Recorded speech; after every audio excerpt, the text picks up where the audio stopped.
Hello friends, मैं doctor Nikhila. मैं आज आपको स्ट्रेस के बारे में बताने जा रही हूँ, क्योंकि स्ट्रेस जो है वो हम सबकी लाइफ में बहुत ज़्यादा कॉमन होता जा रहा है और उसके साथ साथ स्ट्रेस के साथ साथ हमें बहुत सारी बीमारियां जो हैं वो होती जा रही हैं। सबसे पहले तो आपको समझना ये है कि स्ट्रेस जो है वो आपकी बॉडी में, यानी कि आपकी बॉडी में हार्मोन्स जो है उसको इम्बैलेंस कैसे करता है और आगे चल के आपको कोई बीमारी कैसे कर सकता है। सबसे पहले अगर बात करें कि जैसे हम अगर स्ट्रेस लेते हैं तो हमारे ब्रेन में जो हाइपोथैलेमस होता है उससे कुछ हार्मोन सीक्रेट होते हैं और वो हार्मोन जो है वो पिट्यूटरी ग्लैंड, यानी कि हमारे जो ब्रेन में पिट्यूटरी ग्लैंड सिचुएट होती है, उसको स्टिमुलेट करते हैं कुछ हार्मोन्स जो है वो रिलीज करने के लिए। फिर जो हाइपोथैलेमस से सिक्रीशन होता है हार्मोन का, वो जाके आपके एड्रीनल में कुछ हार्मोन को सिक्रीट करती है जो कि स्ट्रेस हार्मोन होते हैं। जनरली क्या होता है कि जो स्ट्रेस हार्मोन हमारी बॉडी में होते हैं वो हमें फाइट और फ्लाइट, यानी कि अगर आप कहीं पे हैं और आपको स्ट्रेस हुआ या डर लगा तो वहां पे आपको जो सिचुएशन है वो या तो लड़ने की सिचुएशन में आपको हेल्प करेगा या वहां से भागने की सिचुएशन में आपको हेल्प करेगा। तो फाइट और फ्लाइट मोड में आपका जो स्ट्रेस हार्मोन है वो आपकी बॉडी में वर्क करता है। लेकिन ये जो कंडीशन है वो हेल्दी जो अगर पर्सन है जो जिनको कभी कभी स्ट्रेस होता है या छोटे समय के लिए स्ट्रेस होता है, तो वो जो स्ट्रेस होता है वो उनकी बॉडी में कोई हार्मफुल इफेक्ट नहीं डालता है। वो एक सडन के लिए चीजें होती हैं और वो जाके आगे नॉर्मल हो जाती है। लेकिन ये अगर चीजें कंटिन्यूअस रहेंगी तो उससे आपकी हेल्थ पे असर पड़ सकता है। वो हार्ट पे असर डाल सकता है, आपकी किडनी पे असर डाल सकता है, आपके ब्रेन में असर डाल सकता है और भी बहुत सारे ऑर्गन्स हैं जिसमें अगर आप बहुत ज्यादा स्ट्रेस लेते हैं तो आपकी बॉडी जो है वो डिजीज कंडीशन में आ सकती है। इसमें क्या होता है कि अगर जैसे आपका स्ट्रेस जो है वो रिलीज हुआ, आप नॉर्मल हो गए, कुछ समय के लिए आपको स्ट्रेस हुआ और आगे चल के आप नॉर्मल हो गए, तो जो हमारा हाइपोथैलेमस है, जो ब्रेन में हमारा ग्लैंड सिचुएटेड है, वो सिग्नल देता है आपकी पिट्यूटरी और एड्रीनल ग्लैंड को कि जो हार्मोन सिक्रीट कर रहे थे, यानी कि जो स्ट्रेस हार्मोन है वो सिक्रीट हो रहा था, वो अभी जो है वो नॉर्मल कंडीशन में हो जाए, उसका लेवल जो है आपकी बॉडी में कम हो जाए। तो ये तो होती है एक हेल्दी पर्सन की, जिनको स्ट्रेस जो है वो बहुत कम होता है या ना के बराबर होता है। लेकिन अगर आप वही स्ट्रेस जो है वो कुछ टाइम तक कंटिन्यू रहता है, कुछ महीने तक कंटिन्यू रहता है, तो आपकी बॉडी में हॉर्मोन्स तो इम्बैलेंस होते हैं, उसके साथ साथ आपके जो ऑर्गन्स हैं उसमें भी उसका दुष्प्रभाव पड़ता है।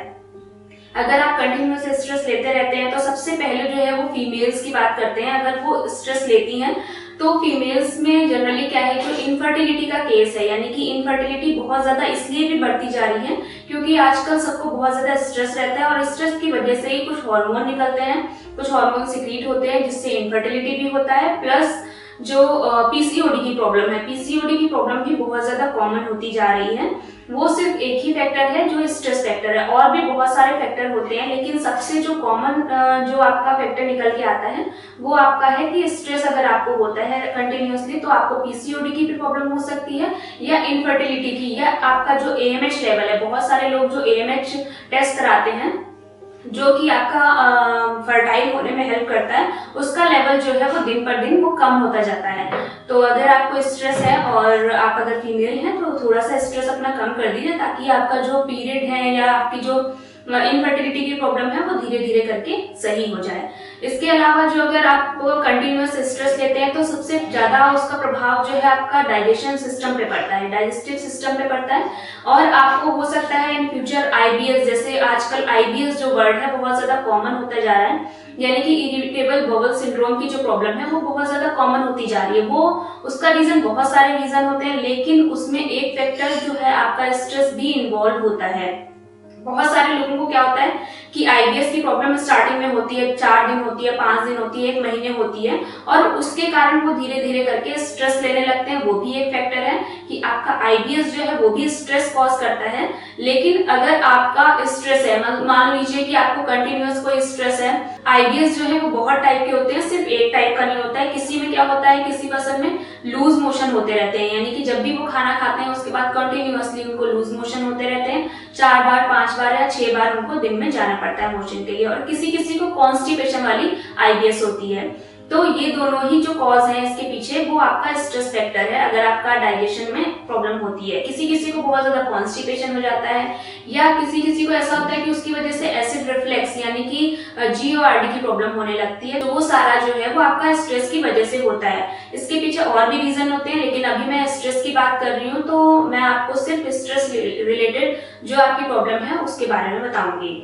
इसके बाद अब बात करते हैं कि अगर आपका बीपी हाई है, यानी कि अगर आपको हाइपरटेंशन की प्रॉब्लम है, तो उसमें भी अगर आप बहुत ज्यादा स्ट्रेस लेंगे तो ज्यादातर यही देखा गया है कि जिनको गुस्सा बहुत आता है या जो बहुत ज्यादा स्ट्रेस लेते हैं उनका ब्लड प्रेशर जो है वो फ्लक्चुएट होता रहता है। वो एक जो नॉर्मल वैल्यू है उस पर नहीं रहता है, वो बहुत ज्यादा हाई होता रहता है। और अगर आप इस चीज को कंट्रोल नहीं करेंगे तो आगे चल के हो सकता है कि हेमरेज की प्रॉब्लम हो जाए, या ब्रेन हेमरेज, या जो भी चीजें होती हैं उससे वो आप फेस कर सकते हैं। और इसको कंट्रोल करने के लिए भी आपको स्ट्रेस फ्री रहना चाहिए। और इसके बाद बात करते हैं कि डायबिटीज। बहुत सारे लोग बोलते हैं कि मुझे डायबिटीज है, लेकिन उसके पीछे का रीजन जो है, अगर उनकी डायबिटीज जो है वो कंट्रोल नहीं हो रही है या उनको अभी स्टार्ट हुई है, तो उसके पीछे भी 50% जो रीजन होता है वो आपका स्ट्रेस फैक्टर होता है। बहुत सारे लोग बोलते हैं कि मीठा खाने से ही आपको डायबिटीज होती है, ऐसा नहीं है। मीठा खाने से तो होती है, लेकिन उसके साथ साथ अगर आप बहुत ज्यादा स्ट्रेस लेते हैं तो भी आपका जो शुगर लेवल है आपकी बॉडी में वो बढ़ेगा। और शुगर जो पेशेंट होते हैं, डायबिटिक जो पेशेंट होते हैं, उनका शुगर लेवल बहुत जल्दी फ्लक्चुएट होता है, यानी कि बहुत जल्दी बढ़ भी जाता है और बहुत जल्दी कम भी हो जाता है। तो जब भी आप कोई मेडिसिन लें या कोई भी घरेलू उपचार करते हैं तो वो डॉक्टर की परामर्श से ही करना चाहिए, क्योंकि जो डायबिटीज पेशेंट होते हैं उनको अपना शुगर जो है वो हर 15 दिन में या हर 1 महीने में चेक जरूर करना चाहिए। इसके बाद अगर बात करते हैं जो हार्मोनल इम्बैलेंस की, वो मेल में भी हार्मोनल इम्बैलेंस होते हैं और फीमेल्स में भी हार्मोन्स जो है वो इम्बैलेंस होते हैं। अगर आप बहुत ज्यादा स्ट्रेस लेते हैं तो वो, जैसे मैंने बताया कि आपको इनफर्टिलिटी या पीसीओडी की भी प्रॉब्लम इन फ्यूचर हो सकती है। इसके साथ साथ अगर आप बहुत ज्यादा स्ट्रेस लेंगे तो आगे चल के हो सकता है कि आपको डिप्रेशन की प्रॉब्लम हो जाए, या पार्किंसन की प्रॉब्लम, या अल्जाइमर की प्रॉब्लम। जैसे जैसे आपका एज बढ़ती है वैसे वैसे जो बीमारियां हैं वो चेंज होती रहती हैं, ठीक है। तो अगर आपको स्ट्रेस है तो उसको कम करना स्टार्ट कर दीजिए। और ये स्ट्रेस जो है, स्ट्रेस फैक्टर जो है, और भी बहुत सारी जो बीमारियां हैं उसका रीजन होता है। अगर आपकी बॉडी में इम्यूनिटी कम है, यानी कि आपको जल्दी जल्दी आप बीमार पड़ रहे हैं या कोई भी इन्फेक्शन आपकी बॉडी में जल्दी जल्दी हो रहा है, तो उसकी वजह से उसका जो रीजन होता है वो भी कहीं ना कहीं आपका स्ट्रेस फैक्टर होता है। तो जिनको अभी ठंडियां आ रही हैं, तो जिनको अगर एलर्जी की प्रॉब्लम है, एलर्जिक रेनाइटिस की प्रॉब्लम है, तो अगर वो स्ट्रेस कम करेंगे और कुछ इम्यूनिटी बूस्ट करने के लिए कुछ मेडिसिन लेंगे तो जरूर उनका जो एलर्जी की प्रॉब्लम है वो कंट्रोल रहेगी। मैंने आपको बताया कि आपकी बॉडी जो है वो, अगर आप स्ट्रेस लेते हैं तो किस किस तरह से आपकी बॉडी जो है और भी सिम्टम्स शो करेगी। इसमें आपका हो सकता है कि हार्ट रिलेटेड भी कोई प्रॉब्लम हो सकती है, क्योंकि अगर आपका बीपी फ्लक्चुएट हो रहा है तो उसमें किडनी इन्वॉल्व होती है और आपका हार्ट इन्वॉल्व होता है। तो उसके रहते हुए अगर आप उस चीज को कंट्रोल नहीं करते हैं और आपका बीपी जो है वो बहुत ज्यादा हाई होता है, तो आपको हार्ट रिलेटेड कोई भी प्रॉब्लम हो सकती है। तो इन सारी चीजों से बचने के लिए आपको स्ट्रेस फ्री होना पड़ेगा।